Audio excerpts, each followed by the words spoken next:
there of the Houses of Parliament, the wonderful sandstone buildings, the seat of our British government. The large clock, part of the Houses of Parliament, everyone knows it's Big Ben. It's actually the Great Clock Tower. Big Ben is the name of the bell inside, which chimes the hour. It's 13 tons, there's a slight crack in it, and so many of the people have worked in it. It's a very large clock, it's 23 feet in diameter. The minute's hand is 14 feet long, which is about the same size as a double-decker bus. The porcelain clock face gets cleaned about once a year, and we have a team of savers run down the side loops. This is the water loop here, I promise. No, we won't be here very long, just a couple of minutes, and then we continue on down to Bankside, which is our first stop.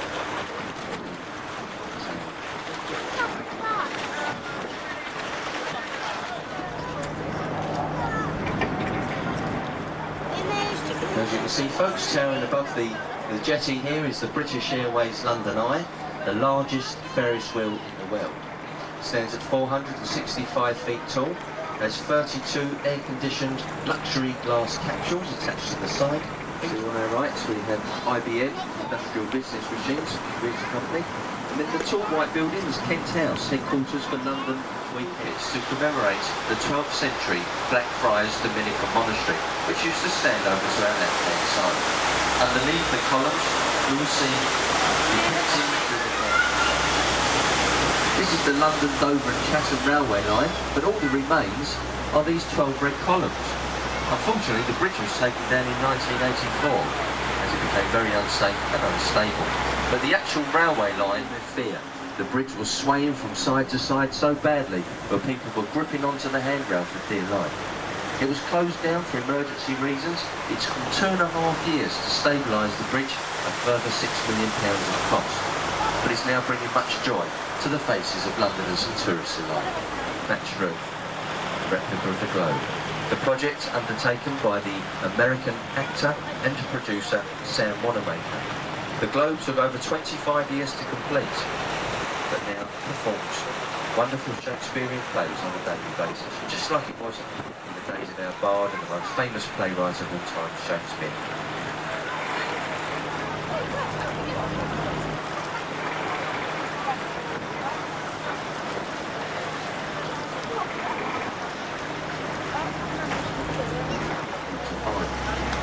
But as we come through Southwark Bridge, over to our right-hand side, you will see a black glass building. It's here on our right, the FT, and they make the Financial Times newspaper. Now, it was on this site, roughly around here, where the original Globe Theatre stood, until it got burnt down one night when an actor comes over a candle which was illuminating the stone. But the little pub down on our right, the Anchor, frequently used almost daily by William Shakespeare and his fellow actors. They would use this pub to change their costumes in between performances in the Globe Theatre, which stood close by. The Globe, very small, round in nature, no dressing rooms, so they used the pub. Also frequented here for a jar of ale would have been for its inaugural trip. It went from San Francisco to California, which was the original trip that Francis Drake took to claim it for the airport first. Now moored here is a museum. Well, work going on there. It's a beautiful. Quickly on our left-hand side, you only get a fleeting glimpse of the tall white column and the shimmering golden ball of flame. That's the monument to the Great Fire of London, 1666. Represents a candle which they say started the fire in a baker's shop in Pudding Lane. And Pudding Lane is located 202 feet away from the base of the monument, and that is exactly the same height as that tower. So it's laid down on an easterly direction, when we're travelling could mark the exact point where it started. The blue glass building here on our left-hand side, this is quite unique. This is the training ground and headquarters for the London Window Company. A nice story if it was true, but it's actually a fact for one publisher. Next to it, the West India Docks. They're used as many things. It's a share dealing company for Solomon Brothers, and also converts it into a nightclub at the weekends. But back over to our right-hand side, all the buildings we've seen coming down from London Bridge to here is London Bridge City, and underneath the glass canopy on our right, many designer shops down here, Gucci, Armani, Christian Dior, some very nice restaurants and a very nice bar on the overlooking the river. Behind there is Tooley Street, where you have the London Dungeons and also London Bridge Station. Very handy for the HMS Belfast, which you see here to our right. The last remaining Southampton-class cruiser from the Second World War. She was built in 1936 in Ireland, Belfast. She has an armament of 12 6-inch guns, each one capable of throwing a 100-weight shell, 14 man miles. It's only the second time in our British naval history that a ship has been saved for the nation. The first one was the HMS Victory in Portsmouth.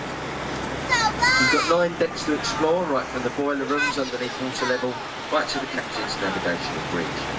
Well worth a visit if you are interested in naval history. It's one of a kind. She had a very illustrious career, shelling the beaches of Normandy on D-Day. She helped chase and sink the pocket battleship the Scharnhorst.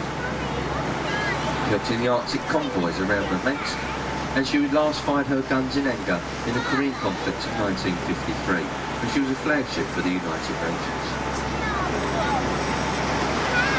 But back over to our left-hand side, you can see what this country is all about, what people come from all over the world to see.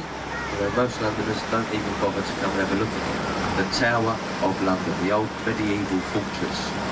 The large square building you see in the centre is the Great White Tower, built during the reign of William the Conqueror, the Norman King, completed in 1078. It's made out of stone which came from Normandy in France. Has been reinforced and extended internally over the years. The exterior is pretty much as it was in that day. If you look on the river wall, you'll see some writing above the bricked up archways, where they then had their heads chopped off for the executioner's axe. Opened in 1894, designed by Sir Horace Jones, built by John Wolfe Barry. The 2 centre spans that were just going underneath here, each one weighs 1,000 tonnes, but can be raised in just 45 seconds by the marvellous feat of Victorian engineering. The bridge is made completely of steel, which didn't take too long to build, but it was the Cornish granite that is clad.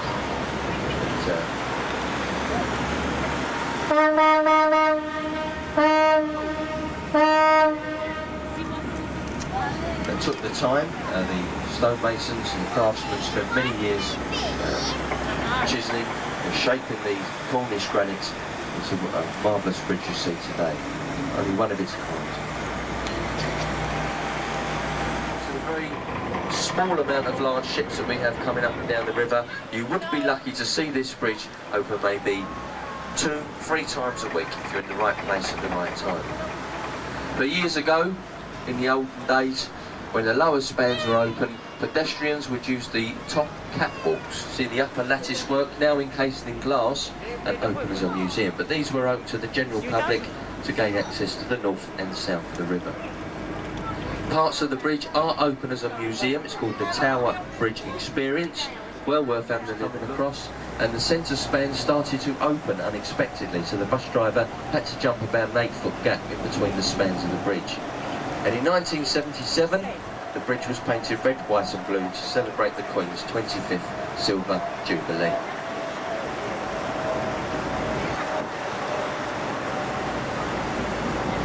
Now if you are going to go into the Tower of London, you're going to see the Crown Jewels. It's an experience you'll never forget. The jewels are very hard to describe, because there's nothing like them in the world.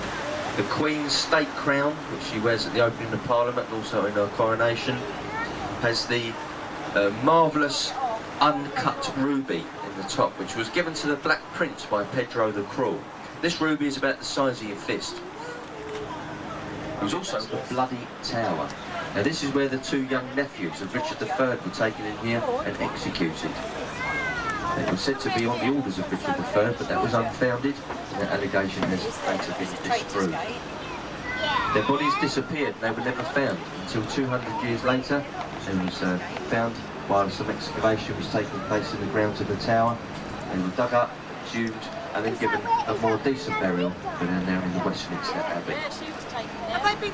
Hello folks, we are coming into Tower Pier, which is our first stop. Now if you are a Tower passenger, you have a Tower ticket and you are leaving us here, returning boats are approximately every 30 minutes from here, all through the day, up until 5:15 this evening. 10 to 6 tonight is the last boat leaving the tower up to central London.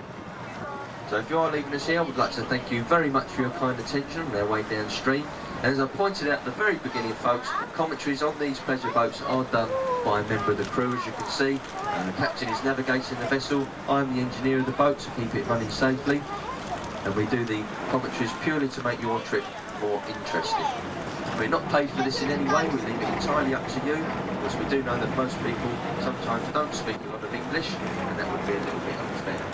So if you did enjoy and understand the commentary, and would like to show any appreciation for my efforts today as your guide, you can do so in the traditional way. When you leave the vessel, I'll be standing by the exit with the captain's bench box. If you would like to put anything in there, of course it is greatly appreciated.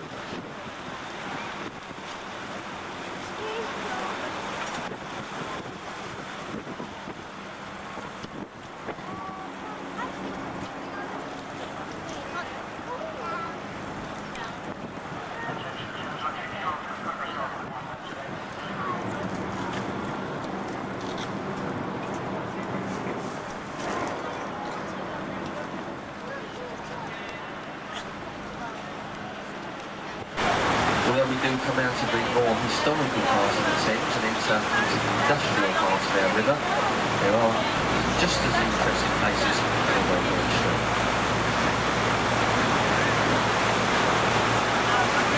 Now if you go into the Tower of London, you see the beefeaters that go over the warders with their traditional red uniform. It's not a costume, it's a uniform. They are soldiers of the realm, very proud men, and very, very good soldiers. They've served 22 years for King and Country, or Queen and Country I should say, before being allowed to serve here. Also look out for the blackbirds and ravens. They do say that if these birds ever leave the grounds of the tower, this country will fall to a foreign land. So to make sure this never happens, the wings of the birds are clipped, so all you can do is hop about the grass.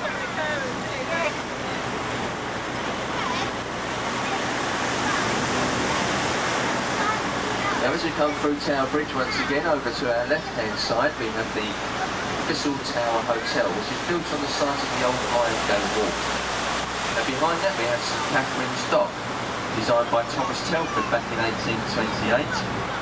With one of the smallest enclosed docks on the River Thames, but also one of the wealthiest, because it was here they used to store and auction ivory, silver, tea, and also turtle shells, although they are now protected species.